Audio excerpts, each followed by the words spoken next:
આજે જે રજૂઆતો હતી એ ખાસ કરીને પુરવઠા ખાતામાંથી મોદી સરકાર, આપણા યશસ્વી વડાપ્રધાન નરેન્દ્રભાઈ મોદી લગભગ 80 કરોડ લોકોને 5 કિલો મફત અનાજ આપે છે.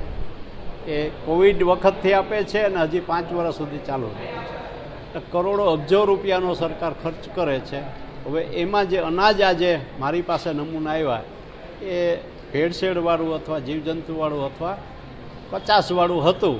એ મેં કલેક્ટરશ્રી અને પુરવઠા અધિકારીને બતાવ્યું છે કે આ ભેળસેળ ક્યાંથી થાય છે એને ચેક કરો અને ગરીબ માણસોને મોદી સાહેબ જે મફત અનાજ આપે છે એ સારું ને ક્વોલિટીવાળું હોવું જોઈએ, નહીં કે એનાથી કોઈ બીમાર પડે. અને ક્યાંથી આ ભેળસેળ થાય છે, FCIમાં થાય છે કે સેન્ટ્રલોની જે દુકાનો હોય છે એમાં કરે છે, કોણ કરે છે? આ બધા અમે જે તે કસ્ટમર પાસેથી અનાજ કલેક્ટ કરી આવા સેમ્પલ લઈ, એમાં ચોખ્ખા હતા,